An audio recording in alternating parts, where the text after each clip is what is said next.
جوانوں، میرے دامن میں حضرت سیدنا موسیٰ علیہ السلام کے دور کے ایک بے اولاد شخص کا دردناک واقعہ پڑا ہے، سبق آموز واقعہ پڑا ہے۔ اگر ایک بار آپ دل کے کانوں سے سن لیں تو میں یقین کرتا ہوں کہ آپ لوگوں کی زندگی بدل جائے گی۔ یہ واقعہ سننے کے بعد آپ اللہ تعالیٰ کے ہر فیصلے کو دل و جان سے قبول کرنے کے لیے تیار ہو جائیں گے۔ ویسے آپ کو اللہ تعالیٰ کا ہر ایک فیصلہ قبول نہیں ہے۔ یہی تو انسان کے اندر ایک ایسا مرض ہے جو انسان کو شیطان کے پنجرے میں بند کر دیتا ہے۔ یہ ایک ایسا مرض ہے، اسی مرض کی وجہ سے شیطان انسان پر حاوی ہو جاتا ہے کہ انسان اللہ تعالیٰ کے ہر ایک فیصلے کو قبول نہیں کرتا۔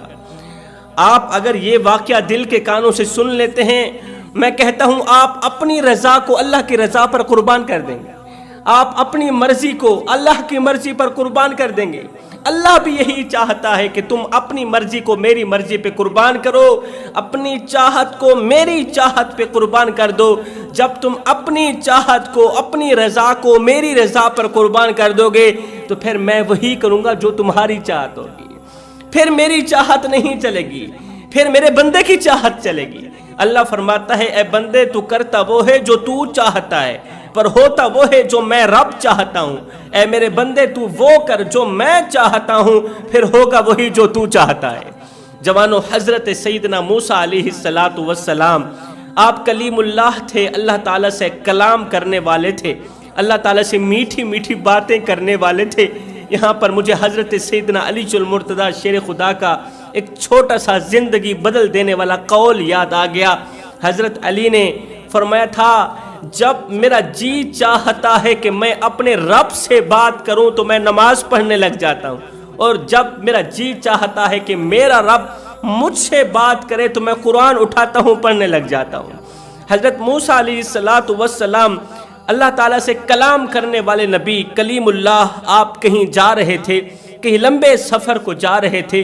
جاتے جاتے گرمی کا موسم تھا، کڑکتی دھوپ تھی، تتی ریت تھی۔ آپ کہیں جا رہے تھے تو راستے پر آپ نے کسی شخص کو دھانے مار مار کے روتے ہوئے دیکھا۔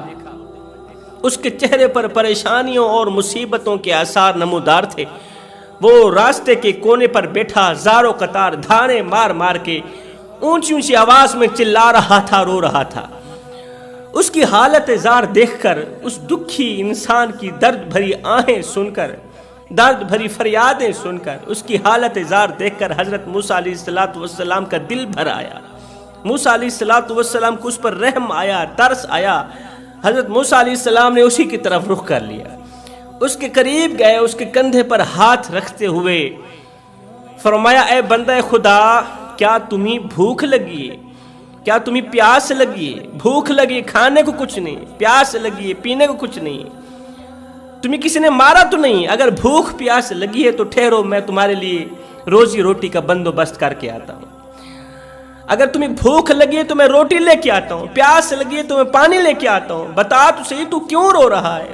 اس نے کہا، حضرت نہ تو مجھے بھوک لگی ہے، نہ تو مجھے پیاس لگی ہے، نہ تو مجھے کسی نے مارا ہے۔ میں دکھوں کا مارا ہوں، میں دردوں کا مارا ہوں، مجھے کسی نے نہیں مارا، مجھے دکھوں نے مارا ہے، مجھے دردوں نے مارا ہے۔ حضرت موسیٰ علیہ السلام نے فرمایا، اے بندہ خدا، بتا تو صحیح، آخر کس چیز نے تجھے اس قدر رونے پر مجبور کی؟ آخر کس چیز نے تجھے اس قدر خون کے آنسو بہانے پر مجبور کی؟ آخر کس چیز نے تجھے دھانے مار مار کے رونے پر مجبور کیا؟ اس شخص نے کہا، حضرت دنیا کی کوئی ایسی چیز نہیں جو کہ اللہ تعالیٰ نے مجھے عطا نہ کی ہو۔ میرے پاس مال بھی ہے، دولت بھی ہے، پیسہ بھی ہے، زمینیں بھی ہیں، جائیدادیں بھی ہیں، میرے پاس سب کچھ ہے۔ اللہ تعالیٰ نے دنیا جہان کی ہر ایک نعمت سے مجھے نوازا، مگر ایک نعمت میرے پاس نہیں ہے۔ بس وہ جو نعمت میرے پاس نہیں ہے نا، بس اسی نعمت کو حاصل کرنے کے لیے میرا دل ہر وقت بے قرار رہتا ہے، میرا دل بے چین رہتا ہے، ہر وقت پریشانی لاحق رہتی ہے، پریشانیوں کی دلدل میں پھنسا رہتا ہوں کہ وہ نعمت اللہ تعالیٰ نے مجھے عطا کیوں نہیں کی، اور اسی نعمت کے نہ ہونے کی وجہ سے لوگ مجھے تانے دیتے ہیں، میری بیوی مجھے تانے دیتی ہے۔ اللہ کے نبی حضرت موسیٰ علیہ السلام نے پوچھا، اے بندہ خدا، دنیا جہان کے ہر ایک نعمت سے اللہ تعالیٰ نے تجھے مالا مال کیا، پھر اللہ تعالیٰ نے جو نعمت تجھے عطا نہیں کی اس پر بھی کوئی نہ کوئی حکمت ہوگی نا، اللہ تعالیٰ کی کوئی نہ کوئی حکمت ہوگی، کوئی نہ کوئی راز پوشیدہ ہوگا، تو اللہ تعالیٰ نے وہ نعمت تجھے عطا نہیں کی۔ تو اس شخص نے کہا حضرت نہیں، ہر حال میں وہ نعمت لینا چاہتا ہوں، نہیں تو مجھے لوگ تانے دے دے کر مجھے اندر سے کھوکھلا کر دیں گے، مجھے اندر سے مار دیں گے۔ موسیٰ علیہ السلام نے پوچھا اچھا پھر بتا وہ کون سی نعمت ہے کہ اللہ تعالیٰ نے آپ کو اس نعمت سے نہیں نوازا؟ تو اس شخص نے کہا حضرت میرے پاس دنیا جہان کی ہر ایک نعمت موجود ہے، مگر میرا دامن خالی ہے، میری جھولی خالی ہے، اللہ تعالیٰ نے اولاد جیسی نعمت سے نہیں نوازا۔ بے اولادی کی وجہ سے لوگ مجھے تانے دیتے ہیں، میرے پاس مال بھی ہے، دولت بھی ہے، سب کچھ ہے، ایک اولاد نہیں ہے، میرا دل بے چین رہتا ہے، میرا دل بے قرار رہتا ہے کہ میرے بعد کھانے والا کوئی ہے ہی نہیں۔ سوچتا ہوں کہ میرے مر جانے کے بعد میرا مال کہاں جائے گا، میرے مال کا وارث کون بنے گا، میری دولت کا وارث کون بنے گا۔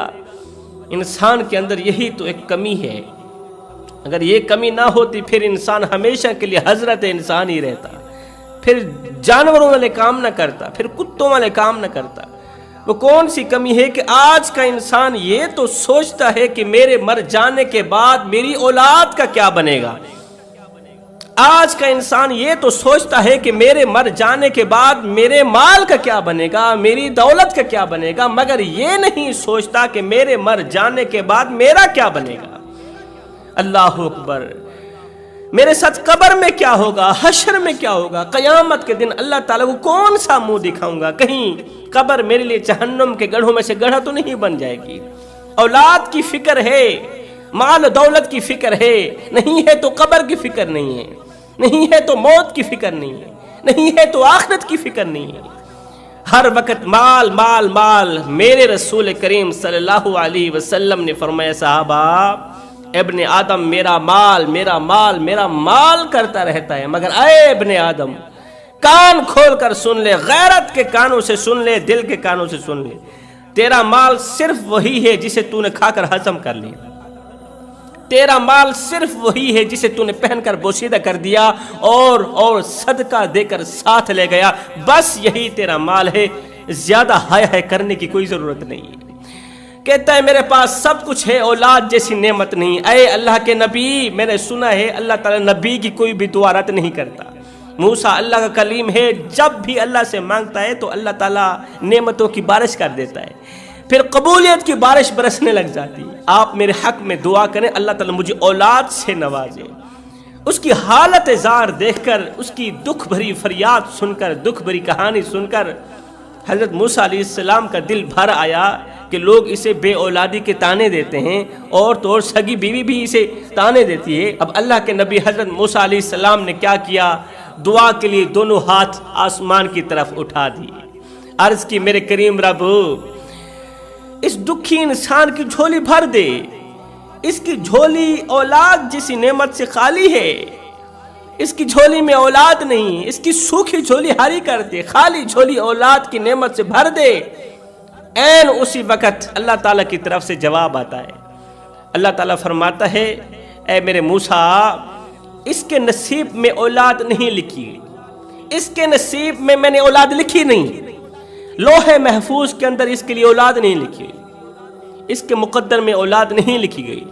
موسیٰ علیہ السلام نے وجہ پوچھی تو میرے اللہ نے فرمایا وہ وجہ یہ ہے کہ اولاد اس کے لیے بہتر ہے ہی نہیں، اگر میں اسے اولاد دیتا تو اولاد اسے ذلیل و خوار کر کے رکھ دیتا، اولاد اسے بے عزت کرتی، اولاد اسے دکھ دیتی، درد دیتی، اس کا جینا حرام کر دیتی، اس لیے میں نے اس کے نصیب میں اولاد لکھی نہیں، اس کے پاس اولاد نہ ہی ہو تو بہتر ہے۔ حضرت موسیٰ علیہ السلام نے اللہ کا یہ پیغام سن کر، یہ فرمان سن کر اپنی دعا ختم کی، تو اللہ کے نبی نے اس رونے والے بے اولاد شخص سے مخاطب ہو کر کہا اے بندہ خدا، اللہ فرماتا ہے تیرے لیے اولاد بہتر نہیں، جب اولاد بہتر ہی نہیں، جب اولاد تجھے کرے گی ذلیل و رسوا، پھر اس قدر چلانے کی ضرورت ہی کیا ہے، پھر اس قدر رونے کی ضرورت ہی کیا ہے، بار بار اولاد مانگنے کی ضرورت ہی کیا ہے؟ تیرے نصیب میں اولاد نہیں لکھی گئی اس لیے کہ اولاد تیرے لیے بہتر ہی نہیں ہے، اولاد تیرے لیے بہتر ہی نہیں۔ اگر وہ سمجھدار ہوتا تو کہتا موسیٰ آپ اللہ سے کہو اگر بہتر نہیں ہے تو پھر بہتر بنا دے۔ دعا مانگنے کا سلیقہ بھی تو ہوتا ہے نا، اللہ تعالیٰ ایسے تو نہیں توبہ کرنے والے کے پچھلے تمام گناہوں کو نیکیوں میں بدلتا، توبہ کرنے والوں کے پاس دعا کا اس طرح کا سلیقہ ہوتا ہے، اللہ تعالیٰ اس کی توبہ اس طرح کی قبول کرتا ہے، اس انداز میں قبول کرتا ہے۔ توبہ کرنے والے کی توبہ اللہ تعالیٰ کو اس قدر پسند آتی ہے کہ اللہ تعالیٰ نہ تو اس کے تمام گناہوں کو مٹاتا ہے بلکہ پچھلے تمام گناہوں کو نیکیوں بدل ڈالتا ہے۔ دعا کا سلیقہ بھی تو ہونا چاہیے نا۔ اس نے یہ نہیں کہا کہ اگر میرے حق میں اولاد بہتر نہیں ہے تو اللہ کو کہہ دو وہ بہتر کر دے، وہ علی کل شیء قدیر ہے، وہ ہر چیز پر قادر ہے، وہ ناممکن کو ممکن بنانے والا ہے۔ جو خدا رات کو درختوں کی ٹہنیوں پر بیٹھے پرندوں کو نیند میں گرنے نہیں دیتا، وہ خدا مجھے کیسے بے یار و مددگار چھوڑ سکتا ہے؟ ناممکن کو ممکن بنانے والے رب کو کہہ دو کہ وہ اولاد کو میرے حق میں بہتر بنا دے۔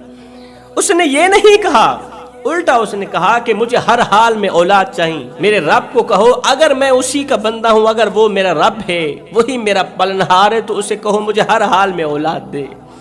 موسیٰ علیہ السلام اسے کافی سمجھاتے رہے۔ موسیٰ علیہ السلام کے سمجھانے کے بعد بھی جب اسے عقل نہ آئی، جب وہ نہ سمجھا، تو حضرت موسیٰ علیہ السلام نے پھر سے دونوں ہاتھ آسمان کی طرف اٹھائے، عرض کی میرے کریم رب اگر لوح محفوظ پر اولاد نہیں لکھی گئی تو لکھ دو۔ قصہ مختصر جوانو، اللہ تعالیٰ نے حضرت موسیٰ علیہ السلام کی دعا کو قبولیت کا شرف عطا فرمایا۔ اللہ نے فرمایا موسیٰ اسی سال میں اس کی اولاد ہوگی، پھر اسے کہنا بعد میں رونا نہیں ہے، پھر یہ مصیبتوں کی دلدل میں پھنسا جائے گا، یہ پریشانیوں کی دلدل میں پھنسایا جائے گا، اس کی اولاد بے وفا نکلے گی۔ اللہ اکبر۔ دعا ختم کرنے کے بعد حضرت موسیٰ علیہ السلام نے فرمایا او رونے والے بے اولاد جا، اسی سال اللہ تعالیٰ تیری خالی جھولی بھرے گا اولاد کی نعمت سے، تیری سوکھی جھولی ہری کر دے گا۔ اسی سال کے اندر اللہ تعالیٰ نے اس بے اولاد شخص کی بیوی کی خالی جھولی بھر دی، اسے بیٹی عطا کی، سوکھی جھولی ہری کر دی، اسے بیٹی عطا کی، اولاد کی نعمت سے مالا مال کیا۔ وہی تو نعمت تھی نا جس کی کمی بار بار محسوس کرتا رہتا تھا، تو اللہ تعالیٰ نے بیٹی جیسی نعمت سے نوازا، رحمت سے نوازا۔ بیٹی آج چھوٹی کل بڑی، آج چھوٹی کل بڑی، دن بدن بڑی ہوتی گئی تو ادھر سے خوبصورتی بھی بڑھتی گئی، اس کی خوبصورتی میں دن بدن اضافہ ہوتا گیا۔ جب اس کی بیٹی بالغہ ہوئی تو وہ اس قدر حسین و جمیل بنی، اللہ تعالیٰ نے اس لڑکی کو اس قدر حسین و جمیل بنایا، اس قدر حسن دیا کہ بڑے بڑے حسن والے اس پر رشک کرنے لگے، بڑے بڑے حسین و جمیل اس کی خوبصورتی پر رشک کرنے لگے، جو بھی دیکھتا تعریف کیے بغیر نہ رہتا۔ وہ اس زمانے کی سب سے زیادہ حسین و جمیل لڑکی بنی۔ ایک دن یہ دونوں میاں بیوی کہیں لمبے سفر کو جا رہے تھے، تو انہوں نے کھانے پینے کا سامان اور اپنی بیٹی کو ساتھ لیا، اپنی بیٹی کو ہمراہ لیا، سفر کے لیے نکلے۔ کہیں لمبے سفر کو جا رہے تھے، جاتے جاتے ایک ایسی جگہ پر جا پہنچے جہاں نہ چرند تھا نہ پرند، نہ آدم کی ذات، کڑکتی دھوپ تھی، تتی ریت تھی، اوپر آسمان تھا، نیچے زمین تھی، اللہ کے سوا کچھ بھی نہیں تھا، کوئی بھی وہاں پر موجود نہیں تھا۔ ایک درخت تھا، تھکے ہارے تھے، انہوں نے سوچا کیوں نہ گھنا سا درخت ہے، درخت کے نیچے تھوڑی دیر کے لیے آرام کے لیے بیٹھ جاتے ہیں۔ اب یہ تینوں لوگ تھوڑی دیر کے لیے سکون کی سانس لینے کے لیے تھکے ہارے تھے، تھوڑی دیر کے لیے درخت کے نیچے بیٹھ گئے۔ ماں اور باپ جیسے ہی زمین پر لیٹے، ان کی آنکھ لگی نیند آ گئی، ٹھنڈی ٹھنڈی ہوا چل رہی تھی، آنکھ لگی نیند آ گئی۔ بیٹی جاگ رہی تھی جو خوبصورت تھی، اللہ تعالیٰ نے اسے بڑے ہی حسن و جمال سے نواز رکھا تھا۔ اللہ تعالیٰ نے یہ بھی فرمایا تھا کہ اولاد تیرے حق میں بہتر نہیں، اگر تجھے اولاد دوں گا تو تو ذلیل و خوار ہو جائے گا، تو رسوا ہو جائے گا، تو پریشانیوں کی دلدل میں اس قدر پھنسے گا کہ باہر نکلنے کو کوئی راستہ ہی نہیں ملے گا۔ اب باپ اور ماں لیٹے ہوئے ہیں، سوئے ہوئے ہیں، نیند میں ہیں، ایک بیٹی ہے جو جاگ رہی ہے۔ این اسی وقت اللہ کا کرنا ایسا ہوا، اسی راستے سے بادشاہ کے بیٹے شہزادے کا گھوڑے کے اوپر سوار گزر ہوا۔ شہزادہ گھوڑے کے اوپر سوار تھا، شہزادے کا اسی راستے سے گزر ہوا۔ گھوڑے کے اوپر سوار شہزادے نے خوبصورت لڑکی کو دیکھا اور خوبصورت لڑکی نے شہزادے کو دیکھا، دونوں دیکھتے ہی دیکھتے ایک دوسرے کی محبت میں گرفتار ہو گئے، ایک دوسرے کی محبت میں فریفتہ ہو گئے۔ دیکھتے ہی دیکھتے دونوں کا دل بے قابو ہو گیا، دیکھتے ہی دیکھتے دونوں کا حسن، دیکھتے ہی دیکھتے دل میں ایک دوسرے کو حاصل کرنے کا شوق پیدا ہوا، ایک دوسرے سے شادی کرنے کا شوق پیدا ہوا۔ اب گھوڑے کے اوپر سوار بیٹھا شہزادہ اس خوبصورت لڑکی کو دیکھ رہا ہے، دیکھتے دیکھتے اس نے حسین و جمیل لڑکی کو اپنی طرف اشارہ کیا کہ میرے پاس آؤ۔ تو یہ حسین و جمیل لڑکی وہاں سے اٹھی، اس کے پاس گئی، کہا یہ سونے والے دونوں کون ہیں؟ کہا ایک میری ماں ہے اور ایک میرا باپ ہے۔ کہا پھر ان کو چھوڑو، آؤ میرے ساتھ گھوڑے پر بیٹھو، میں تمہیں شاہی محل میں لے کے جاؤں۔ شاہی محل میں بیٹھنے والی شہزادی درختوں کے نیچے کڑکتی دھوپ میں تتی ریت کے اوپر بیٹھی کیا کر رہی ہے؟ آؤ میرے ساتھ گھوڑے پر بیٹھو۔ لڑکی نے کہا کہ یہ جو بڈھی بڈھا سوئے ہوئے ہیں ان کا کیا بنے گا؟ جب انہیں پتہ چلے گا تو پھر یہ تو ہمارے خلاف مقدمہ درج کریں گے، پھر ہمیں سزا دی جائے گی۔ شہزادے نے کہا کوئی بات نہیں، انہیں ہاتھوں سے مارنے سے کہیں زیادہ بہتر ہے انہوں نے کھانے پینے کا جو راشن اپنے ہمراہ لیا تھا وہ راشن پانی اٹھا لیتے ہیں، گھوڑے پر بیٹھ کے چلے جاتے ہیں، یہ بھوک میں ہی مر جائیں گے، پیاس سے ہی مر جائیں گے۔ جب انہیں بھوک تڑپائے گی تو انہیں تیری فکر ختم ہو جائے گی، بھوک کی فکر شروع ہو جائے گی۔ جب انہیں بھوک پیاس لگے گی نا پھر تیری فکر چھوڑ کے اپنی فکر میں لگ جائیں گے، روٹی کی اور پانی کی فکر میں لگ جائیں گے۔ بے وفا بیٹی نے ایسا ہی کیا، شہزادے کی بے تک کی باتوں پر آ کر راشن پانی ہمراہ لیا، شہزادے کے گھوڑے پہ بیٹھ کے آگے کو چلی گئی۔ یہ شہزادہ اور شہزادی تھوڑا آگے گئے ہی تھے کہ اتنے میں اس کے باپ کی آنکھ کھل گئی۔ باپ نے جب بیٹی کو غیر محرم مرد کے گھوڑے پر سوار بھاگتا ہوا دیکھا نا، ایک دم باپ کی چیخ نکل گئی، اتنے میں بیوی بھی اٹھ کھڑی ہوئی، باپ کی چیخ نکل گئی، باپ رونے لگا، ادھر ادھر دیکھتا ہے کھانے پینے کو کچھ نہیں ہے، سفر کافی لمبا ہے، صحرا ہے، نہ چرند نہ پرند نہ آدم ذات، کھانے پینے کو کچھ نہیں ہے۔ بیٹی بھی چلی گئی اور بدبخت بد نصیب بے وفائی کا پٹا گلے میں ڈال کر راشن پانی بھی ساتھ لے گئی۔ اب یہ دونوں میاں بیوی بیٹی کے پیچھے بھاگے، گھوڑ سوار شہزادے کے پیچھے بھاگے، بھاگتے رہے، مرتے کیا نہ کرتے، بھوک لگنے لگی، پیاس کی شدت بڑھنے لگی، پینے کے لیے پانی نہیں تھا، کھانے کے لیے روٹی نہیں تھی۔ جب پیاس کی شدت بڑھنے لگی، جب بھوک کی شدت بڑھنے لگی، اللہ اکبر، تو ان کی اس بھوک نے، پیاس نے موت کے فرشتے کو بلا ہی لیا۔ موت کا فرشتہ آیا، ادھر سے موت کا فرشتہ ان کے پاس آیا، بھوک اور پیاس نے موت کے فرشتے کو ان کے پاس بلایا، ادھر سے حضرت موسیٰ علیہ السلام کا گزر ہوا۔ قبل اس کے کہ یہ لوگ مر جاتے، قبل اس کے کہ فرشتہ ان دونوں کی روح نکال ہی لیتا، ادھر سے گزرتے ہوئے حضرت موسیٰ علیہ السلام نے جب ان دونوں کی حالت زار دیکھی، دیکھ کر آپ کا دل ایک بار پھر سے بھر آیا، آپ ان دونوں کے قریب آئے، یہ دونوں موت کے بالکل قریب تھے، بھوک اور پیاس نے ان کو موت کی دبوچ میں دے دیا تھا، ان کا آخری وقت تھا۔ تو حضرت سیدنا موسیٰ علیہ السلام نے پوچھ لیا، او بندہ خدا آج پھر کیوں رو رہا ہے؟ او بندہ خدا آج پھر سے تیرے چہرے پر پریشانیوں اور مصیبتوں کے آثار کیوں نظر آ رہے ہیں؟ آج پھر سے تیری آنکھیں خون کے آنسو کیوں بہا رہی ہیں؟ تو اس دکھی انسان نے کہا نہ پوچھیے حضرت، آج سے 15 سال پہلے اولاد کے نہ ہونے کی وجہ سے رو رہا تھا اور آج اولاد کے ہونے کی وجہ سے رو رہا ہوں۔ اولاد نے میرے ساتھ جو بے وفائی کی ہے، میری بیٹی نے میرے ساتھ جو بے وفائی کی ہے، ایک تو میرا دامن چھوڑ کر چلی گئی، دوسرا میرے اوپر اتنا بڑا ظلم کیا کہ میرا راشن پانی بھی ساتھ لے گئی۔ یہ سن کر حضرت موسیٰ علیہ السلام نے فرمایا او نادان، جب میرے اللہ نے تجھے کہا تھا، میرے اللہ نے کہا تھا کہ اولاد تیرے لیے بہتر نہیں ہے، اور تو نے کہا تھا ہر حال میں مجھے اولاد چاہیے، جب اللہ نے لوح محفوظ پر اولاد لکھی ہی نہیں تھی، اگر تو اللہ کی رضا پر راضی ہو جاتا، اگر تو اللہ کی مرضی پر اپنی مرضی قربان کر دیتا، اگر تو بندہ ہو کے ضد نہ کرتا، اور اگر تیرے پاس مانگنے کا سلیقہ ہوتا، اگر تو یہ کہتا اللہ جو میرے حق میں بہتر نہیں ہے وہ بہتر بنا دے، اگر تو اتنا بھی کہہ دیتا کہ یا اللہ جو میرے حق میں بہتر نہیں ہے وہ بہتر کر دے، اللہ تعالیٰ تجھے پھر نافرمان اور بے وفا اولاد نہ عطا کرتا،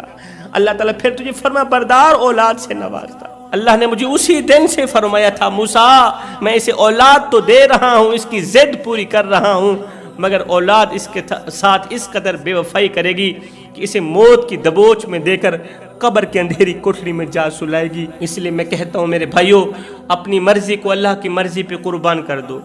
اگر تمہاری جولی میں ہزاروں نعمتیں موجود ہیں، تمہارے دامن میں اللہ تعالیٰ کی طرف سے دی گئی ہزاروں نعمتیں موجود ہیں، ایک نعمت موجود نہیں بھی ہے، اگر تمہیں ایک نعمت سے محروم رکھا گیا ہے تو اسی میں بھی اللہ تعالیٰ کی حکمت پوشیدہ ہے۔